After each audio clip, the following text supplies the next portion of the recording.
Pamiętaj, celem psychologii jest szkodzić, skłócać się z bliskimi, z dziećmi, z rodzicami, doprowadzać do rozwodów, do depresji. Sprzedajesz produkt, sprzedajesz usługę, chcesz, żeby klient ciągle wracał. Psycholog też chce, żebyś ciągle wracał, a jedyny sposób, który to zapewnia, to chroniczność Twoich problemów psychicznych. Każda dziedzina nauki ma takiego swojego Jerzego Ziębę, takiego szarlatana, który niestrudzenie idzie pod prąd, co to odkrył prawdę objawioną i tylko jego usługa albo produkt będzie w stanie ocalić Ci życie.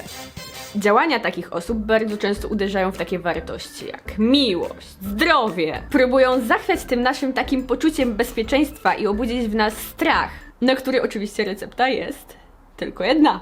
Witajcie na kanale Skrybolożka. Ja jestem Ewa i dzisiaj pogadamy sobie o tym, dlaczego psycholodzy chcą tylko oskubać was na hajs i dlaczego tak w zasadzie depresja i schizofrenia to w sumie nie są nawet choroby. Zapraszam! Kojarzycie taki motyw, że myślicie, że dany TikTok będzie śmieszny, a potem okazuje się, że to jest jednak na serio i nagle przestaje być zabawnie? No to właśnie taką rozrywkę dzisiaj sobie zafundujemy, kochani. I ja w ogóle z TikTokiem mam taką trochę love-hate relationship, bo część mnie w kółko powtarza: Ewa, no na co, to już byś się lepiej w ścianę dziewczyno pogapiła. no ale ta druga już zaciera rączki, jak tylko widzi, że mój palec boży zbliża się do tego ekranu, żeby kliknąć tą ikonkę. No i tak jak wam już kiedyś mówiłam, na TikToku można znaleźć na serio fajne treści, ale od cholery jest też takiego, wiecie, rasowego gówna i wirali podających informacje z naszego ikonicznego Instytutu Badań z Dupy. No i niestety nie ominęło to również ciekawostek z zakresu zdrowia psychicznego. I wiecie, jeżeli taką złotą myślą zarzuci na przykład Nike'a, no to mimo wszystko prawdopodobnie większość osób spojrzy na tą całą sytuację przez taki filtr dewotka i jest większe prawdopodobieństwo, że nie weźmie sobie tych jej słów na poważnie. I widzicie, tu problem pojawia się wówczas, kiedy takie złote rady zaczyna puszczać w świat osoba, która zaliczyła trochę więcej leveli w kalendarzu i dodatkowo osiągnęła level master, jeżeli chodzi o budowanie wokół siebie takiej aury eksperta. I jak dorzucicie do tego używanie takich wyrażeń jak badania, eksperymenty i koszule na guziczki, no to już kaplica, to już jest pozamiatane. I jedną z osób, której moim zdaniem taka działalność internetowa po prostu idealnie wpisuje się w tą definicję, jest pan Maciej Łęczycki. Pan Maciej Łęczycki to osoba, której profil na TikToku można by określić słowem wielka reklama autorskiej książki. Okej, to było więcej niż jedno słowo, to były 4 słowa. W każdym razie, jest to książka o dumnie brzmiącym tytule Kto dyktuje ci jak żyć, której autor, jak sam mówi, na podstawie około 2500 badań, w takim bardzo dużym uproszczeniu, rozprawia się z bullshitem pakowanym do głów społeczeństwa przez nas, psychologów, potworów, które tylko czają się na wasze pieniądze. I wiecie, o ile ja totalnie nie mam nic do tego, że ktoś zamienia swój profil na TikToku w jeden wielki baner reklamowy, tak mam już całkiem sporo zarzutów co do samego marketingu prowadzonego przez tego pana oraz do samego produktu, który on oferuje. Ale zacznijmy może od marketingu. Pan Maciej objął bardzo kontrowersyjny sposób reklamowania swojego produktu i w minutowych filmikach na tym TikToku porusza kwestie na przykład zaburzeń psychicznych, edukacji seksualnej, czy w ogóle samej skuteczności terapii. Sprzedajesz produkt, sprzedajesz usługę, chcesz, żeby klient ciągle wracał. Psycholog też chce, żebyś ciągle wracał, a jedyny sposób, który to zapewnia, to chroniczność Twoich problemów psychicznych, chroniczność Twojej depresji. Nie wiem, czy wiecie, ale lekarz również przepisuje wam syrop nie po to, żeby was wleczyć, ale po to, żebyście wy do niego wrócili. I pomimo, że słowa pana Macieja budzą spore kontrowersje, on sam na zarzuty w komentarzach odpowiada zazwyczaj następująco. Merytoryczny argument. Merytoryczny argument. Merytoryczny argument.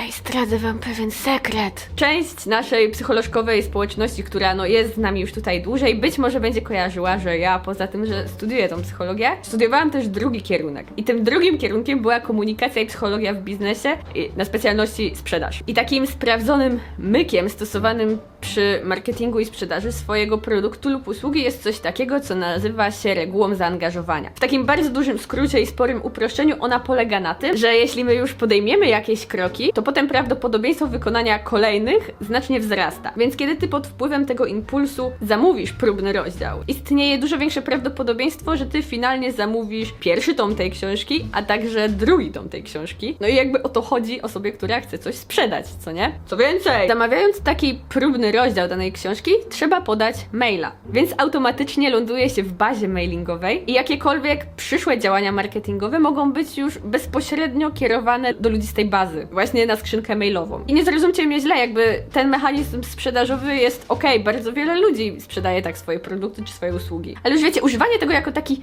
argument w dyskusji pod tytułem Poszukaj sobie w mojej książce. no w moich odczuciach jest niezłym cwaniactwem i delikatnie mówiąc niekoniecznie etyczną zagrywką. Przeglądając TikToka pana Macieja zaczęłam zastanawiać się, jaki background teoretyczny stoi za tym, co on głosi. Wiecie, czy ma jakieś wykształcenie w danej dziedzinie, na jakiej podstawie on w ogóle mówi to, co mówi. Bo przyznam wam szczerze, że no mnie zainteresowało to, co on mówił, bo ja staram się ogólnie w życiu mieć otwartą głowę i no, chciałam zweryfikować, czy te podawane informacje są w ogóle legitne. Uwaga, spoiler! No tak średnio bym powiedział, tak średnio. Sam pan Maciej mówi: studiowałem psychologię, była to moja wielka pasja i hobby do czasu, gdy poznałem psychologię lepiej.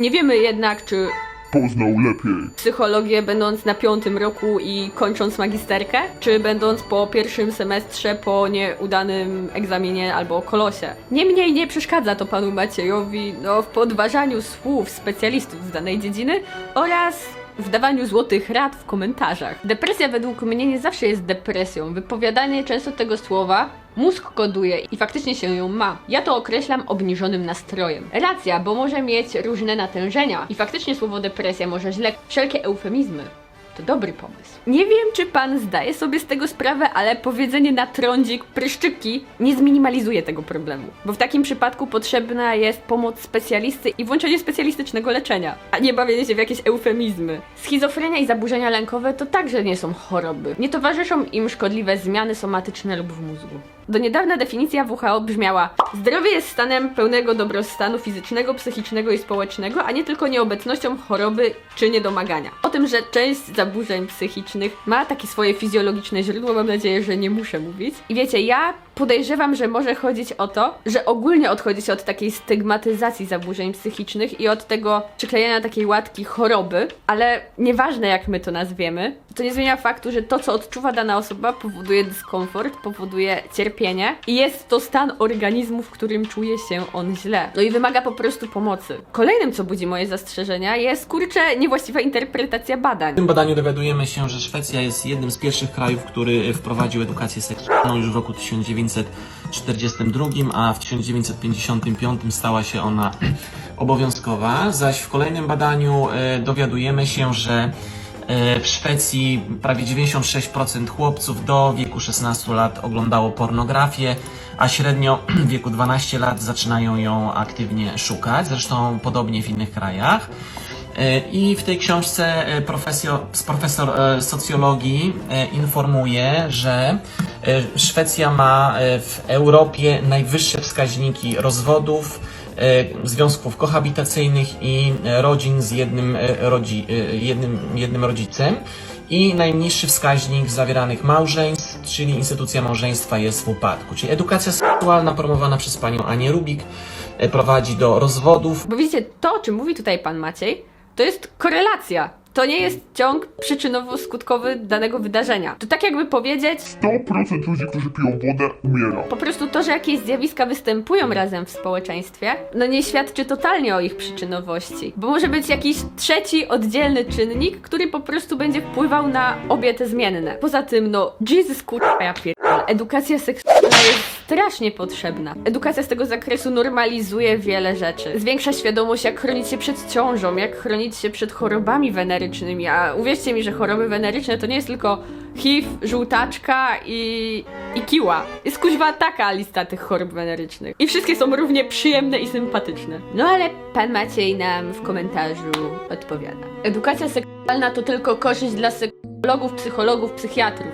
Nowi pacjenci. Druga sprawa to już same cytowane badania. Na początku w ogóle jakoś się nad tym nie zastanawiałam, ale po tym jak zobaczyłam, w jaki sposób interpretowana jest korelacja, zaczęłam kminić, na jakiej zasadzie te badania były dobierane w ogóle do stworzenia tego dzieła. No i ogólnie powiem wam, że w moich oczach zasłanianie się tymi badaniami jak taką tarczą, pułapką na każdy możliwy argument jest takie trochę mech, bo na wyniki badań może wpłynąć tak zajebiście wiele rzeczy. Liczba osób przebadanych, środowiska, z jakich te osoby pochodzą, kultura, w jakiej te osoby dorastały, co nie? Szczególnie w takich badaniach psychologiczno-socjologicznych. Nawet normy, które po prostu są związane z danym okresem na linii czasowej. Na pewno będzie dla was to takie oczywiste, ale jeżeli przebadamy osoby ze środowiska chociażby prawicowego, to będą prawdopodobnie niektóre odpowiedzi czy sposób życia różniły się od tego, jeżeli przebadamy ludzi ze środowiska lewicowego. I wiecie, nie mogę się czepiać, żeby źródła były jakieś utajone, bo one były podane.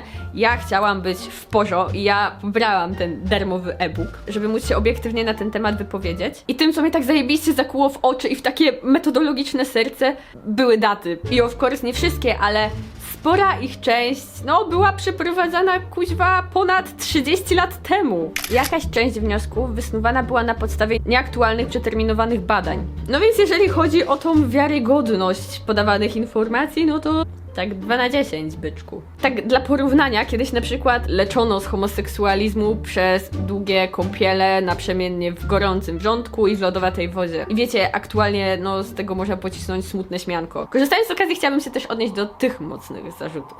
Pamiętaj, celem psychologii jest szkodzić, skłócać się z bliskimi, z dziećmi, z rodzicami, doprowadzać do rozwodów, do depresji. Słuchajcie, ja będę z wami szczera. To nie jest tak, że jak wy pójdziecie na terapię, to nagle w magiczny sposób po 2 spotkaniach wasz problem po prostu przeminie jak zły sen. Sam proces terapeutyczny jest trudny bardzo często. Jest często nieprzyjemny. W końcu podczas takiej sesji terapeutycznej dotyka się najbardziej traumatycznych sytuacji z życia. I dlatego tak istotne jest, żeby trafić w ręce odpowiedzialnego i dobrego specjalisty. Bo co z tego, że ktoś ci zrobi terapię, jeżeli na przykład źle zdiagnozuje to, co ci dolega i poświęcisz swój czas, energię, a tak naprawdę będziesz pracować nad problemem, który nie jest problemem. Trochę tak jakby pójść do lekarza z katarem i dostać syrop na kaszel, wiecie o co chodzi. Więc to niepowodzenie w terapii może wynikać z naprawdę wielu czynników. Niekompetencji, braku zaufania, zatajania czegoś przed terapeutą. Okuniewska kiedyś zwróciła na to uwagę i ja wam przeczytam, bo ja zrobiłam sobie tego screena, bo to była bardzo dobra rada i ja chciałam ją puścić w ogóle dalej w świat i jest ku temu okazja. Tak w ogóle to ja jestem bardzo dużą fanką Asi Okuniewskiej, bardzo lubię i idiotki górą. Trafiłam dziś na absolutnie koszmarną terapeutkę online. W tym momencie żałuję, że kiedykolwiek mogłam kogoś zachęcić do podjęcia terapii, a on by trafił na kogoś takiego. Pamiętajcie, terapeuta nie może wam powiedzieć, że powinniście się cieszyć tym, co macie, bo inni by chcieli być na waszym miejscu. Nie może powiedzieć, że coś jest na pewno, albo diagnozować waszych bliskich osób, o których im opowiadacie. Nie ma prawa, nie na tym polega pomoc terapeuty. To brak etyki zawodu. Bardzo się Tak jak na randce i rozmowie o pracy możecie widzieć czerwone flagi, tak można je zobaczyć na sesjach u terapeuty. I wtedy nie pozostaje nic innego, jak zmienić specjalistę. I się nie poddawać, bo terapia to naprawdę wspaniałe narzędzie, ale musi być w rękach kompetentnych ludzi. Od innych uciekajcie. Poza tym, podczas takiej sesji terapeuta zazwyczaj zadaje pytania i to nie jest tak, że on ci narzuca jakąś swoją wizję, tylko ty odpowiadając na te pytania, sam dochodzisz do pewnych wniosków. Podczas terapii dostaje się też taki pakiecik narzędzi, dzięki którym można sobie łatwiej radzić w różnych sytuacjach. I to nie jest tak, jak pan Maciej twierdzi, że psycholog cię skłóca z rodziną. Za przykład mogę podać chociażby to, że spora część osób ma problem z byciem asertywnym, ze stawianiem tych granic. I kiedy taka osoba trafi na terapię i będzie taką wyterapeutyzowaną osobą i zacznie stawiać te granice na przykład w rodzinie, gdzie wcześniej nigdy tego nie robiła, i wiadomiks, to może generować te różne konflikty wtedy i może być tym punktem zapalnym, ale dla osoby, która się wyterapeutyzowała, jakkolwiek to nie brzmi, jest to zdrowe, bo obrona własnych granic, mówienie o swoich potrzebach i o tym, co ci przeszkadza, co sprawia, że jest ci przykro, że czujesz się źle i tak dalej, jest totalnie zdrowa i tak powinny działać zdrowe relacje międzyludzkie. Sam pan Maciej zresztą mówi, że W terapii nigdy nie byłem. i nie wiem jak dla was, ale dla mnie słowa pana Maćka byłyby dużo bardziej autentyczne, gdyby on bazował na swoich własnych doświadczeniach. Tak zbliżając się ku końcowi, ja nie powiem, żeby pan Maciej, żeby nie miał racji, tak wiecie, totalnie zero, nul, nic. Psychologia to jest nowa dziedzina nauki. Ona się cały czas rozwija, cały czas prowadzone są nowe badania, które mają obalić lub potwierdzić rozmaite założenia. I ja serio wierzę, że pan Maciej jest autentycznie zajarany psychologią. Ale moim zdaniem opieranie właśnie tego marketingu na tym, że Psychologia zła, psycholodzy chcą tylko twoich pieniędzy. Nie leczcie się, kupcie moją książkę, to rozwiąże wszystkie wasze problemy. Żyjemy wszyscy w błędzie. Jedyny słuszny sposób na to, by otworzyć ludziom oczy.